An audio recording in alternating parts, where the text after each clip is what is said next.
Your Excellencies, distinguished delegates, colleagues, ladies, gentlemen, and students.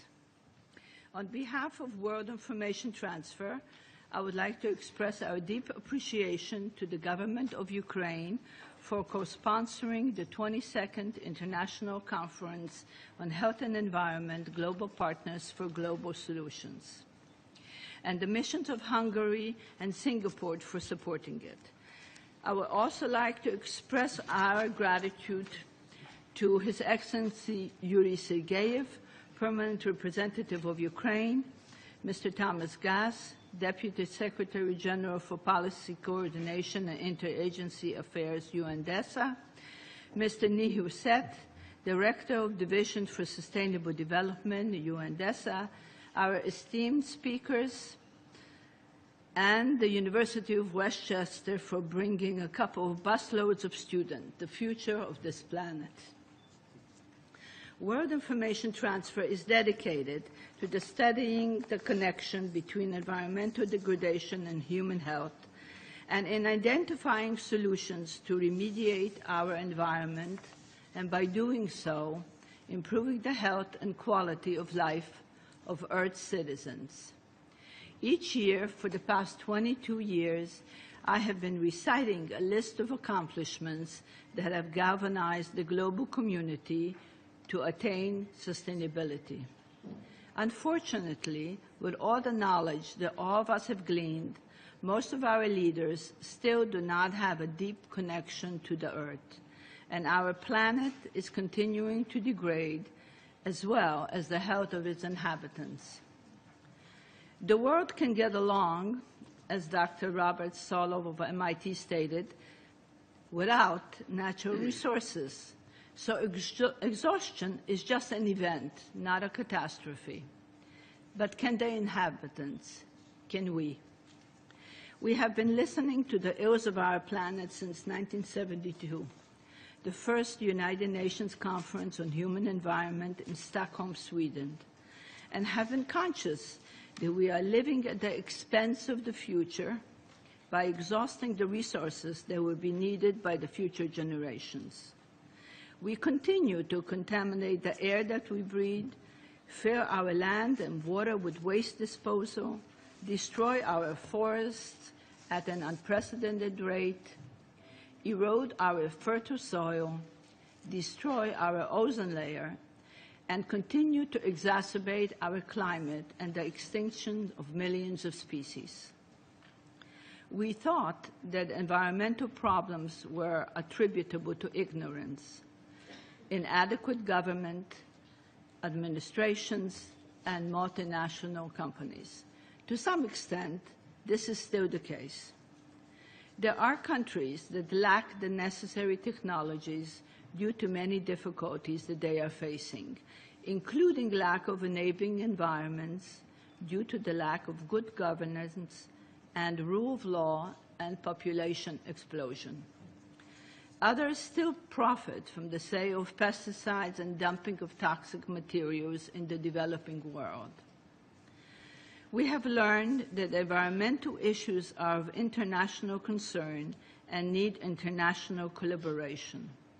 However, this growing awareness is progressing at a much slower pace than the destruction of our habitat.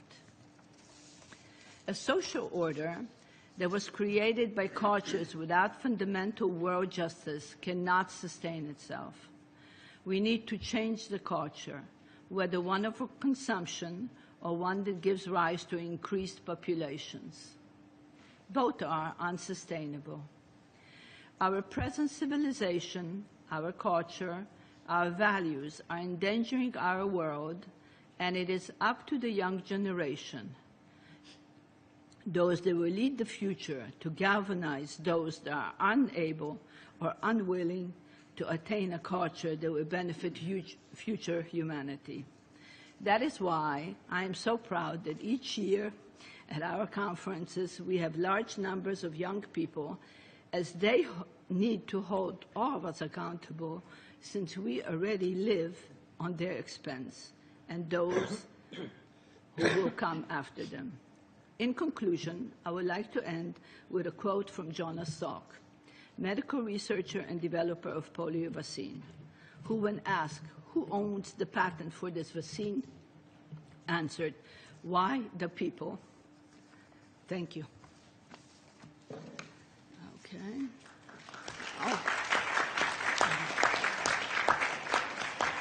I wanted to mention that this session is webcast, also that all of the speeches are going to be on the internet. All you need to do is check with our immediate director. And at the present time, I would like to introduce Ambassador Yuri Sergeyev, is the permanent representative of Ukraine to the United Nations. Mr. Sergeyev has been the permanent representative since May 2007. Prior to that appointment, he was ambassador to France, during which time he was also permanent representative of the United Nations Educational, Scientific and Cultural Organization, UNESCO. Ambassador Sergeyev has also been the Secretary of State at the Ministry for Foreign Affairs, the Ambassador to Greece and Albania, and headed the Foreign Ministry Directorate for Information. Your Excellency. Thank you, Dr. Durbach, for introducing me.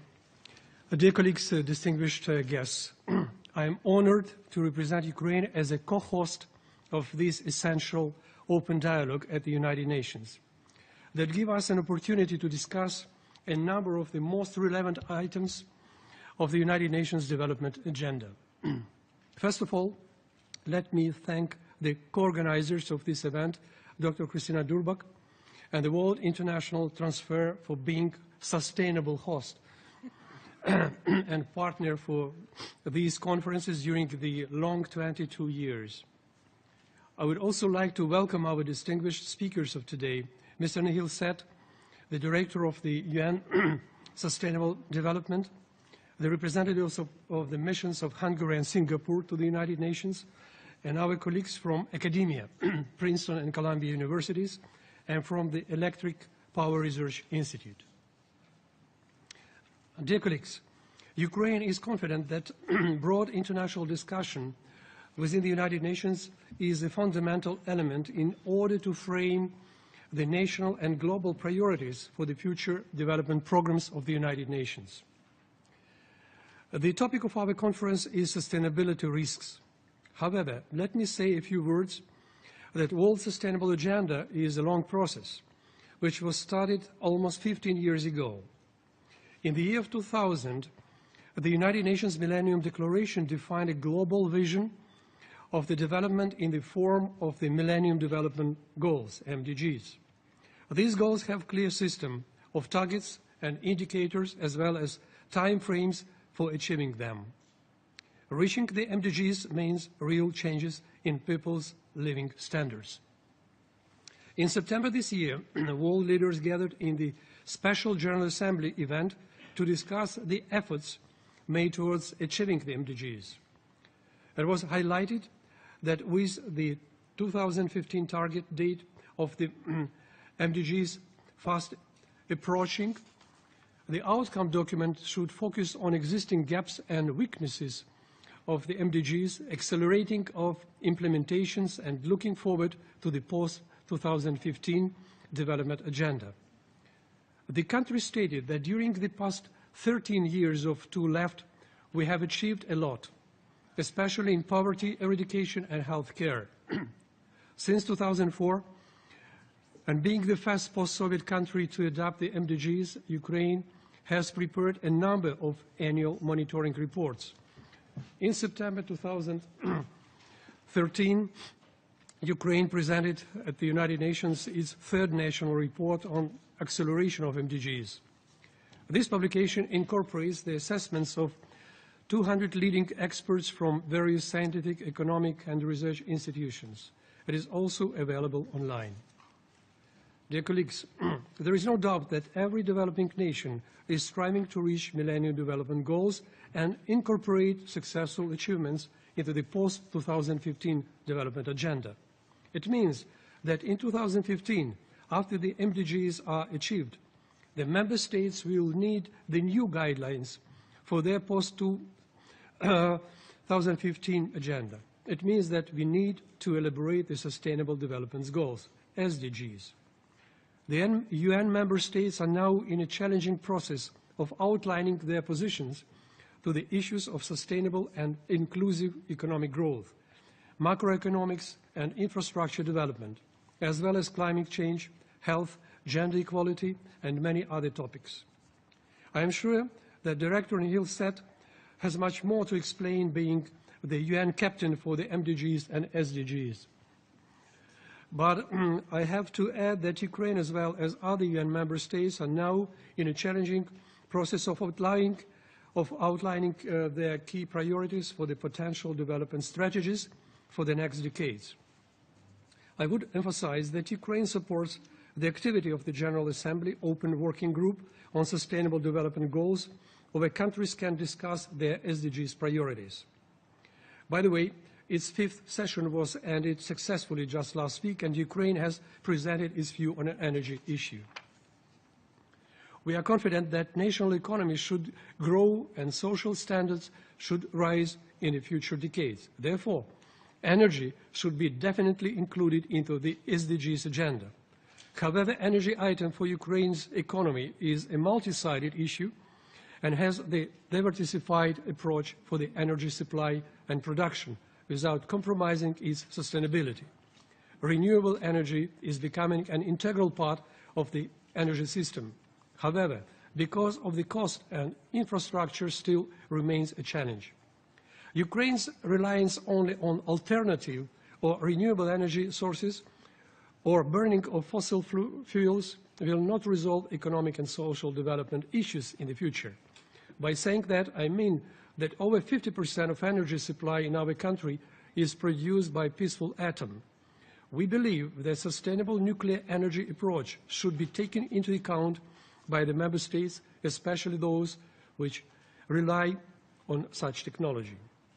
The new approach must ensure comprehensive consideration of security, social and environmental aspects, particularly in priority areas such as ecological safety, comprehensive environmental conservation, and prudent management.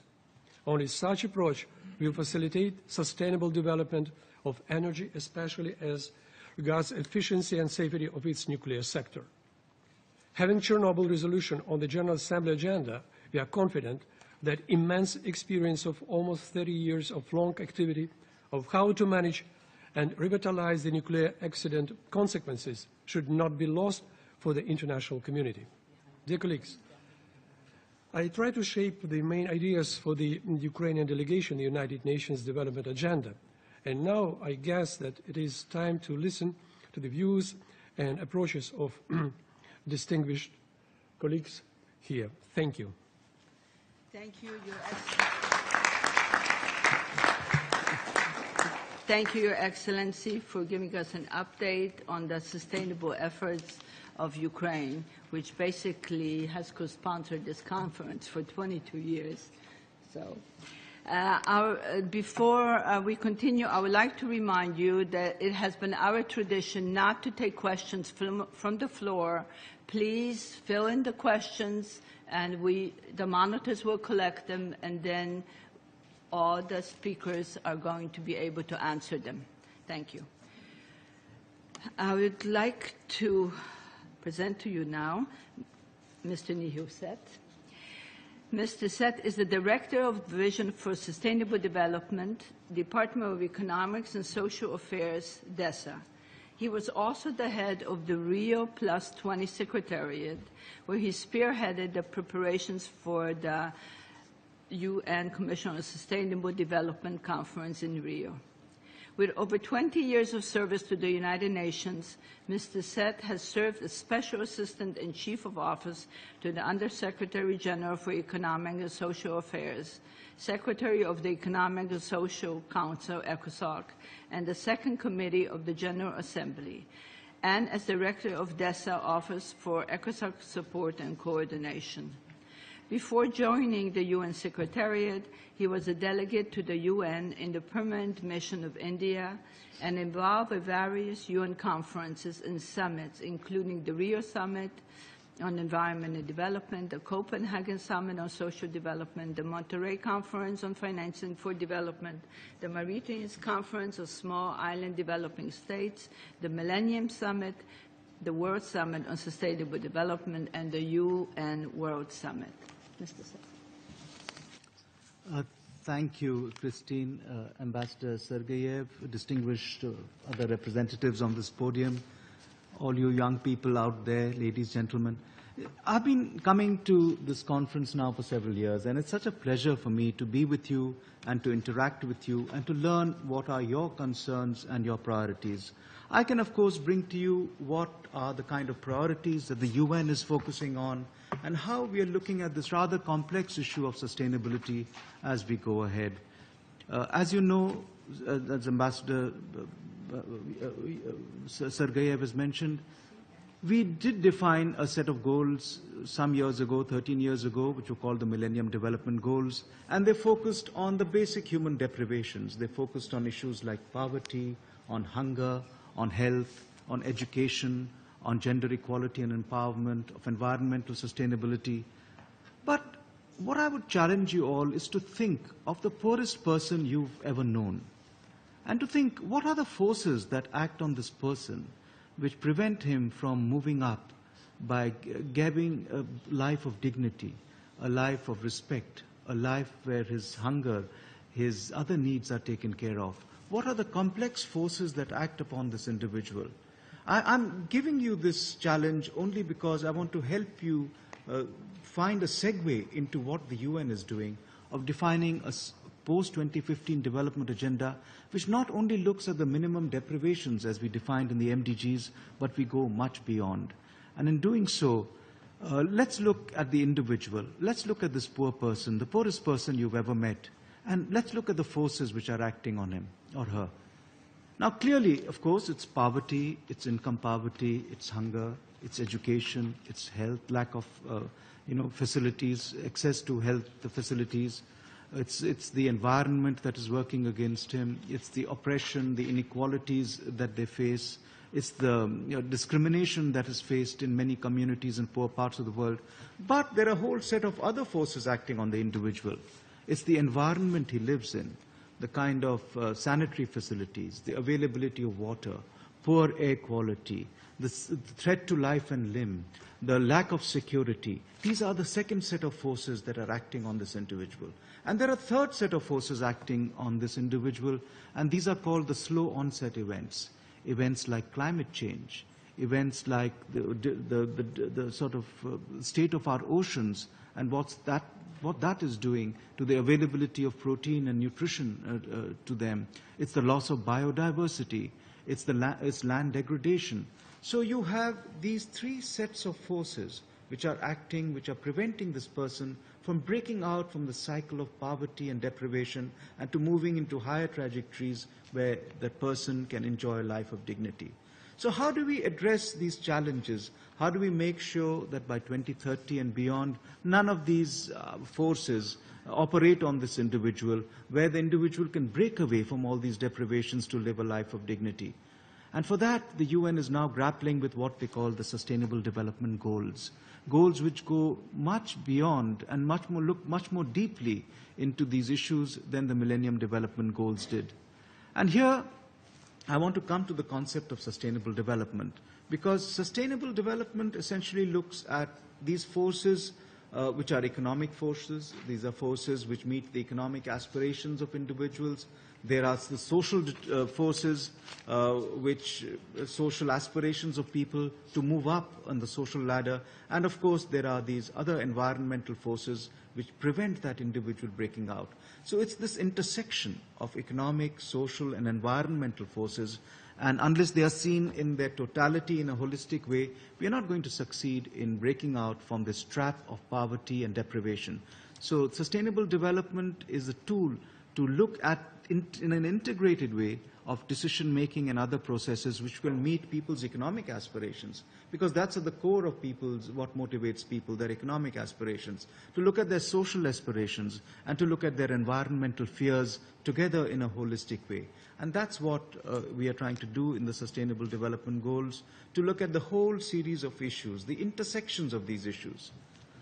It's for these reasons that I'm very happy that your topic today focuses on two crucial issues, on health and the environment, because these are very closely intertwined and you can't discuss one without looking at the other.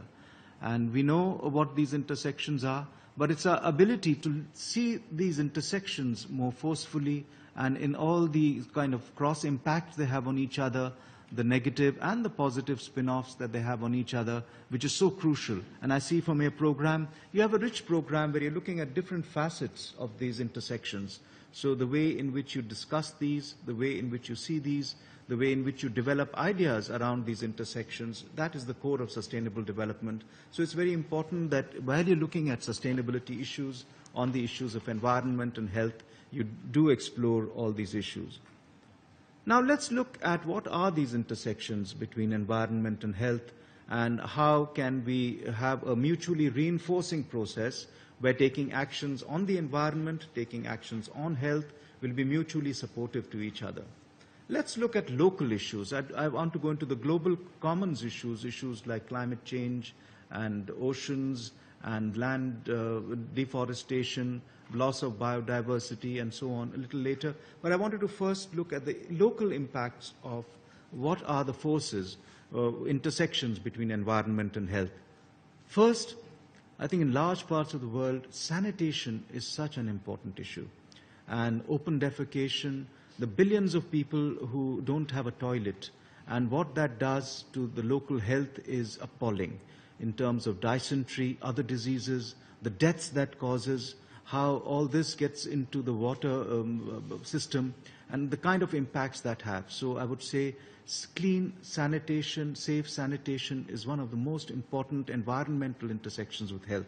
The second, it was mentioned, I think, by the ambassador, that the whole issue of waste management, particularly in cities, is going to be a very important determinant of the sanitary conditions in which people live. The third is air quality. We know how, for example, issues like motorized transportation, factories using not very clean processes of production, what that does to the particulates in the air, and how that impacts upon health, the respiratory health, the rheumatology, the illnesses which are generated by this lack of clean air.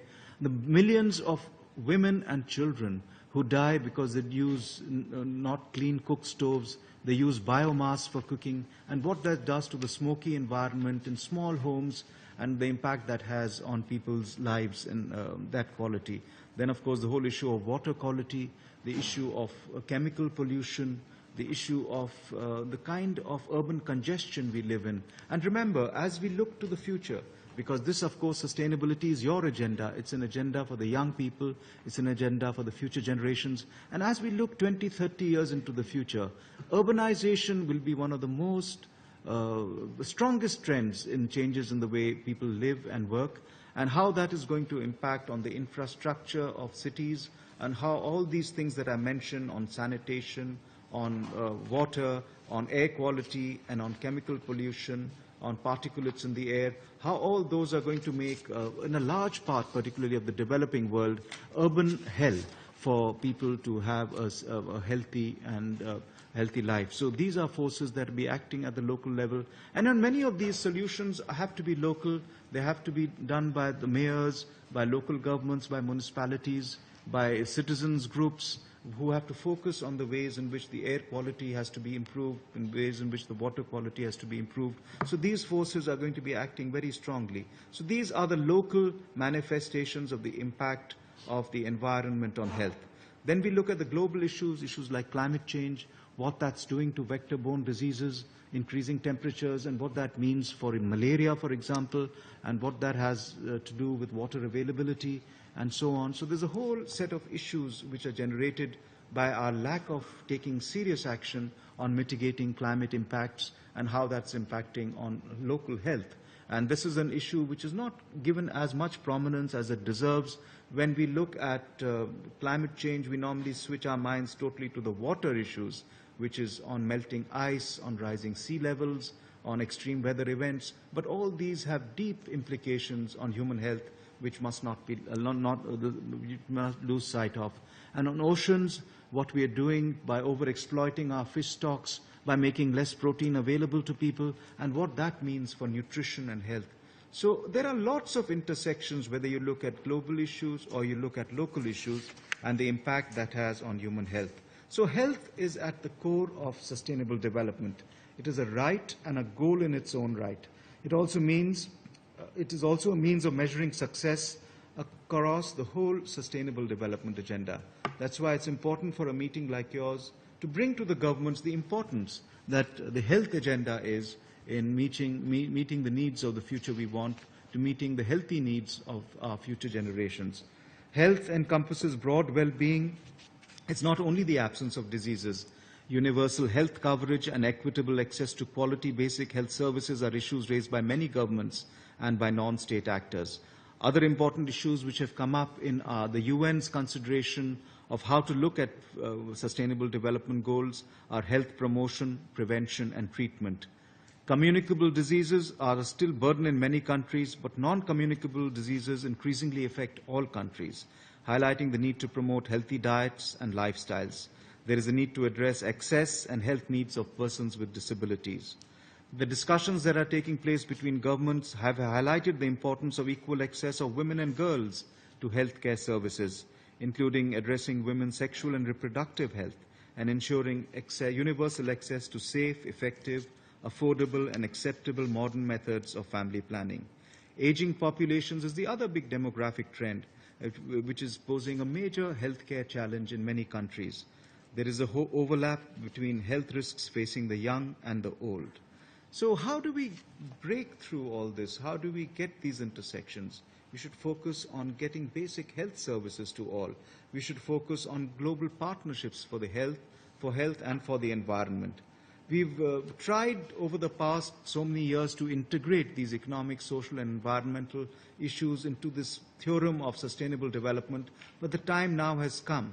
And I think your deliberations here, your ability to bring these forces together, to break down the silos which have often helped look at environmental issues separately, health issues separately, education issues separately, inequalities issues separately, to bring them together in a comprehensive and an umbrella sustainable development goals and a post-2015 development agenda will help shake up the governments into viewing things differently, of reorienting their decision-making. So I hope that your wonderful agenda today and your ability to look at different aspects of this problem will enrich the way in which governments also will ultimately look at these issues. And I hope you do find a way.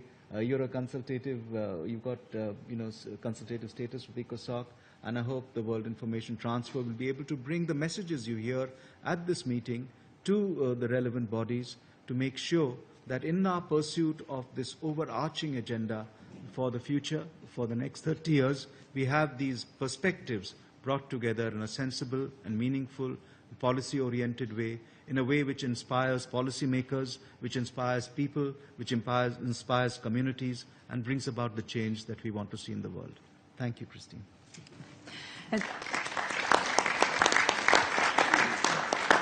Thank you, Mr. Seth, for a very inspirational presentation on all the forces that prevent changes in achieving sustainable development. We hope that we will be able to mitigate some of them shortly. The philosopher George Santayana said, "Those who cannot remember the past are condemned to repeat it." We have learned about the Holocaust perpetrated on the Jewish people by Hitler in the 30s and 40s, but not many are aware of Holodomor, perpetrated by Joseph Stalin, the head of the Soviet Union, on the Ukrainian farmers in 1932-33, which starved millions. While the German government has been involved in restitution of the crime by the leader and his followers, the Russian government, following its Soviet predecessors, barely acknowledges this tragedy. Today we have with us Professor Ray Gamache from King's College, who wrote a book on Gareth Jones, an eyewitness to this catastrophe. Professor Ray Gamache is an assistant professor of journalism in the Department of Mass Communication at King's College. Prior to teaching at King's, Dr. Gamache taught liberal arts college in Minnesota and New Hampshire. Dr. Gamache is the author of several books, including Gareth Jones, Eyewitness to Holodomor, A History of Sports Highlights, Replayed Plays from Edison to ESPN, and The Water is Wide, Notre Dame College Journey. Dr. Gamache's articles have been published in Journalism History, American Journalism, the Journal of Sports Media, Studies in Symbolic Interaction, and West Virginia Philological Papers. He is a member of the Association for Education in Journalism and Mass Communication and the American Journalism Historians Association. Professor Gamache. Thank you, Dr. Durbick. Representative Sergeyev, Ambassador Gass, colleagues, certainly an honor to be here. This morning we've heard presentations about the importance of sustainability regarding many natural resources.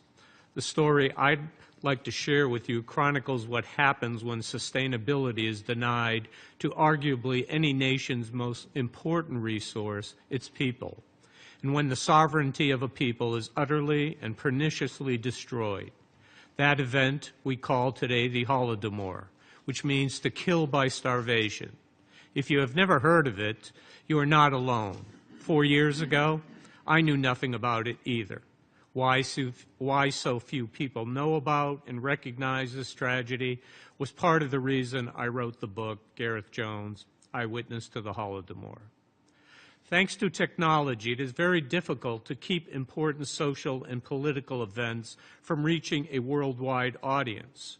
Protests like the 2004 Orange Revolution in Kiev, the 2007 Saffron Revolution in Yangon, Burma, and the 2011 Arab Spring Uprising in Tahrir Square were captured by courageous individuals using cell phones or hidden video cameras to transmit images of the quest to secure human rights.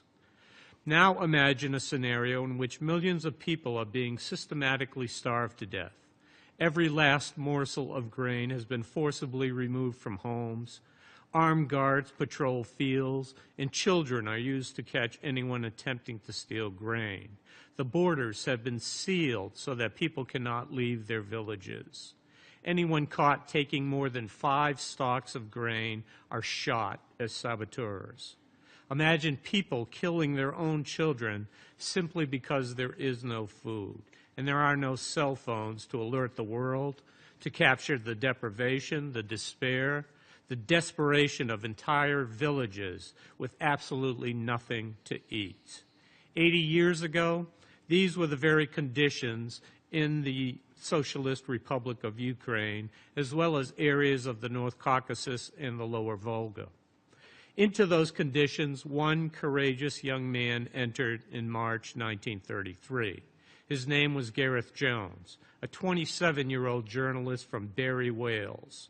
He was in the USSR because he knew that conditions there were terrible, and people had alerted him that a famine was about to engulf millions of people. So with his own money, he traveled to Moscow, arriving there on March 4th. Almost immediately, he began roaming the streets, seeing people who were begging for money so that they could buy bread that they hoped to take back with them.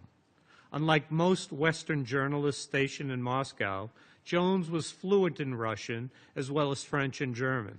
He had already traveled into the Soviet countryside in 1930 and 1931. On those trips, Jones documented what was happening to peasant farmers as a result of Stalin's 5-year plan to increase industrialization and to socialize agriculture.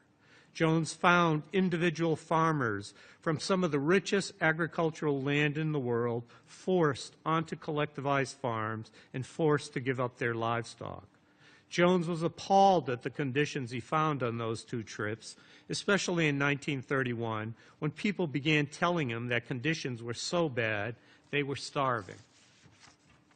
Millions of farmers, known as kulaks because they were successful, were either shot or exiled. Families were forced from their villages, loaded onto trains, and sent north to cut wood in the forests. Many died of starvation, disease, and exposure to brutally harsh conditions. The bad harvest of 1931 was followed by another in 1932 due to a lack of seed and draft power, fields left idle or overrun with weeds and infestation.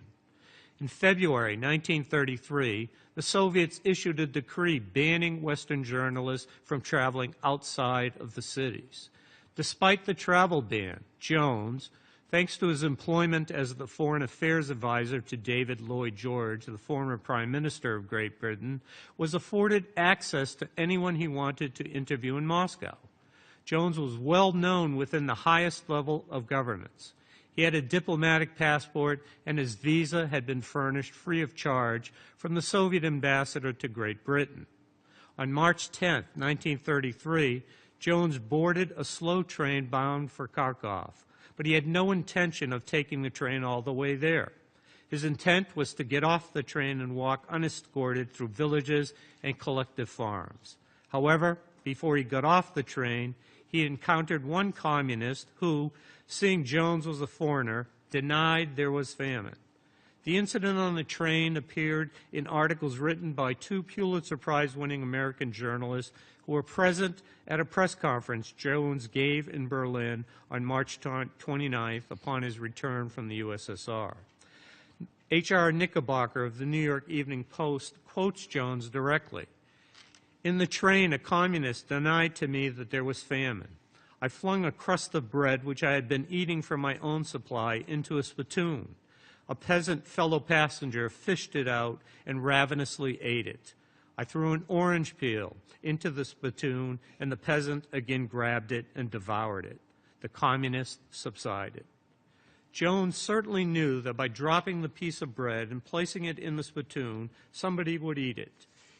His intentions were to provoke a reaction in response to the communist denial.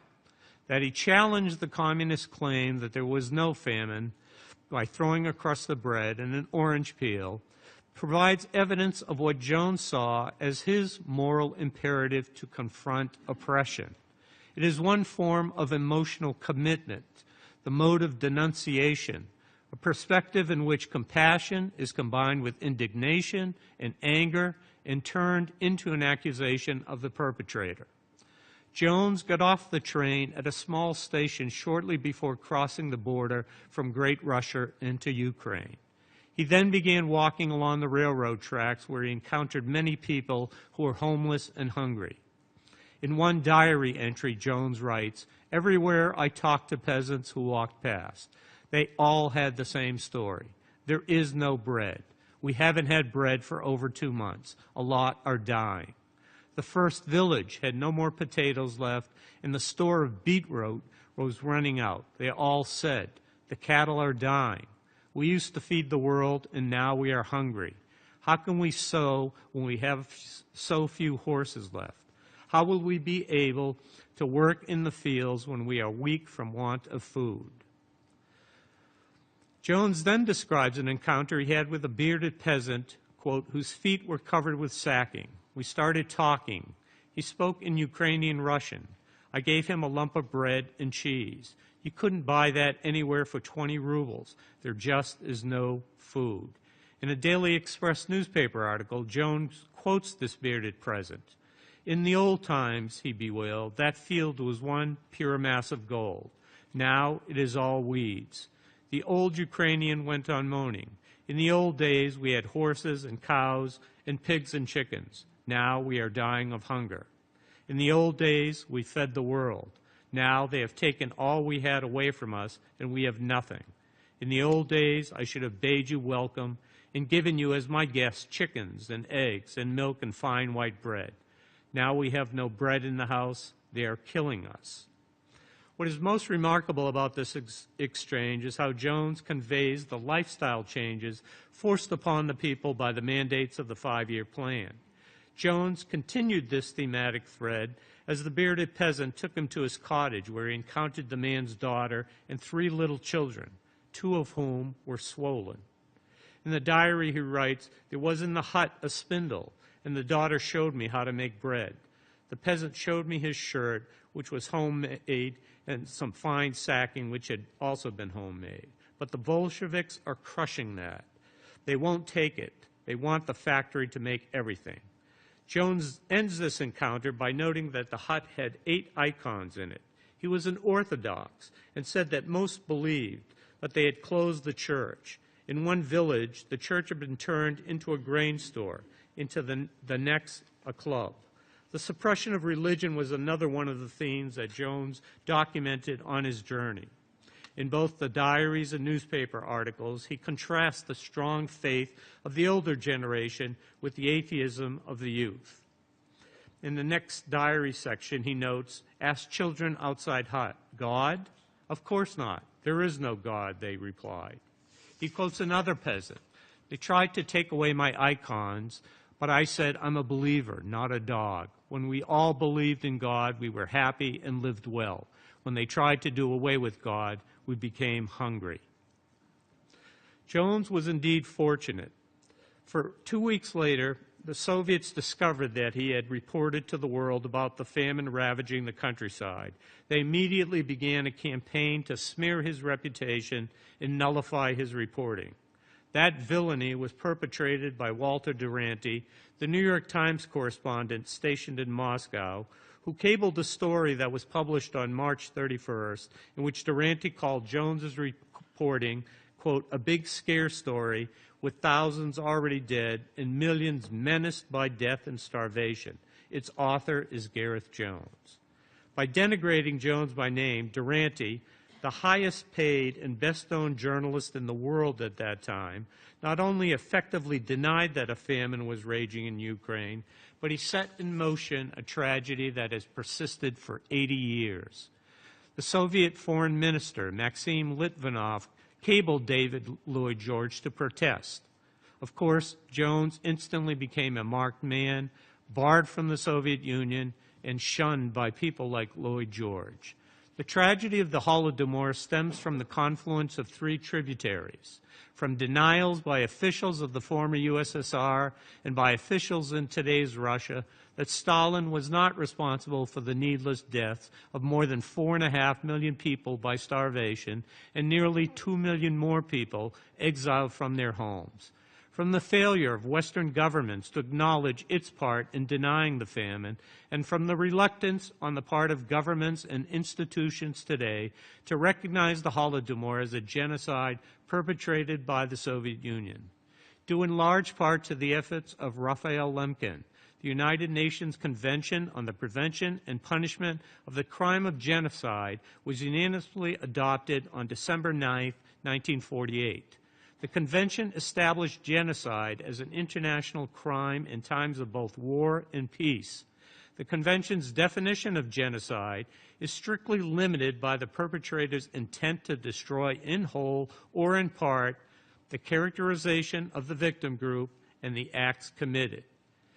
In 1953, Lemkin articulated why the Holodomor was genocide when he addressed a rally of largely Ukrainian-American protesters in New York City to mark the 20th anniversary of the famine. Lemkin reviewed the fate of millions of Ukrainians who died victims to the Soviet-Russian plan to exterminate as many as possible in order to break the heroic Ukrainian national resistance to Soviet-Russian rule and occupation and to communism. In his analysis of Stalin's genocidal intent against Ukrainians, Lemkin delineated a 4-pronged attack on Ukrainian sovereignty. 1, destruction of the intelligentsia. 2, destruction of Ukrainian churches. 3, destruction of the peasantry by starvation through decucalization, forced collectivization, murderous procurements, and the exporting of almost 2 million tons of grain. And 4, the destruction of the Ukrainian people through a process of dispersion, deportation, exile, and repopulation. These are the very actions Gareth Jones describes in his newspaper articles. Following along these lines, Dr. Alexander Model has recently argued that the famine of 1932-33 must be seen as one of a number of Soviet mass killings perpetrated by a genocidal regime. Gareth Jones's reporting of the famine was an example worth emulating. Jones not only challenged the might of Stalinist repression, disregarded personal safety, and sacrificed personal and professional advancement, but he paid the ultimate price for his profession when he ventured into Mongolia in 1935, was captured, held for ransom, and ultimately shot to death by Chinese bandits, some believe at the behest of the Soviet secret police. His death serves as a reminder of our own moral responsibility to never forget the victims of the Holodomor. Thank you.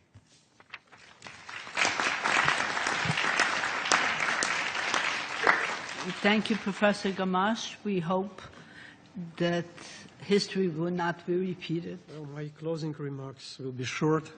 Dear colleagues, once again, I would like to thank you for your interest in this conference, and I prize the speakers of today, as well as I appreciate Assistant Secretary General Ambassador Thomas Gass for being with us and sharing his view on the UN sustainability risks. In September this year, we appealed to the world leaders attending the UN General Assembly that we should use an inclusive approach to the sustainable development of energy, water, sanitation, environment, infrastructure, and many other issues that are important for further development. Ukraine believes that affordable energy and efficient water supply is a solution to minimize poverty rates and sustain food security in rural and urban areas.